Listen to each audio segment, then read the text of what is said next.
Judge blocks Trump plan to put thousands of Usaid staff on leave. A judge has temporarily blocked President Donald Trump from placing 2,200 workers at the US Agency for International Development, Usaid, on paid leave hours before it was due to happen.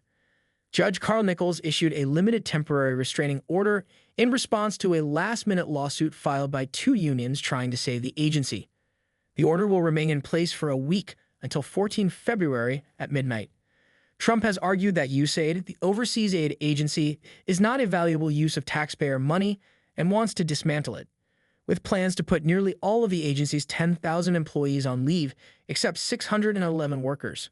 Some 500 staff had already been put on administrative leave and another 2,200 were due to join them from midnight on Friday, 5 o'clock Greenwich Mean Time. But the last-minute lawsuit on Friday argued the government was violating the US Constitution and also that the workers were suffering harm. Judge Nichols sided with the unions, saying they would suffer irreparable harm if the court did not intervene, while there would be zero harm to the government. The order also reinstates the 500 staff already placed on administrative leave. All Usaid employees currently on administrative leave shall be reinstated until that date and shall be given complete access to email, payment, and security notification systems until that date, and no additional employees shall be placed on administrative leave before that date, Nichols wrote.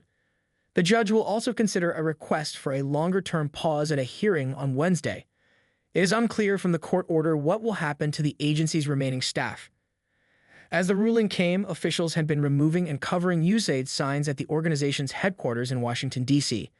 The agency's website is also inaccessible, leading only to a landing page about the personnel cuts. Usaid is the world's biggest aid donor, with much of its budget spent on health programs around the world. Two-thirds of its 10,000 staff work overseas. It is one of many federal agencies his administration is targeting as it works to slash federal spending in the US. The Republican campaign on overhauling the government and formed an advisory body named the Department of Government Efficiency, DOGE, led by tech billionaire Elon Musk, to slash the budget. Friday's ruling by Judge Nichols came in response to an emergency petition by the American Foreign Service Association and American Federation of Government Employees, two unions representing employees of the agency. During the hearing, Judge Nichols, who was nominated by Trump during his first term, did not seem likely to grant other requests as part of the lawsuit, including to restore grants and contracts or reopen Usaid buildings. The legal action argued that the president was violating the US Constitution and federal law by attempting to dismantle the agency. Not a single one of defendants' actions to dismantle Usaid were taken pursuant to congressional authorization, it said. And pursuant to federal statute, Congress is the only entity that may lawfully dismantle the agency. Representing the Trump administration, Justice Department official Brett Shumate told the judge that the president has decided there is corruption and fraud at Usaid. Hours after Trump took office on 20 January, he signed an executive order halting all foreign assistance until such funds were vetted and aligned with his America First policy. That led to a stop work order at Usaid, which runs health and emergency programs in around 120 countries, including in the world's poorest regions. Usaid is driving the radical left crazy, Trump posted on his Truth social platform. The corruption is at levels rarely seen before. Close it down.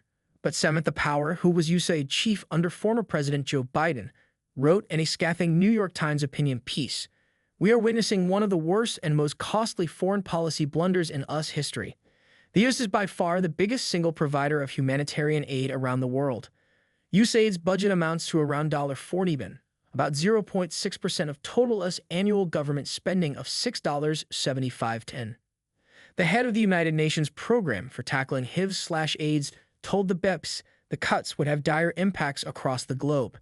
AIDS-related deaths in the next 5 years will increase by 6.3 million if funding is not restored, UNAIDS Executive Director Winnie Banyama said.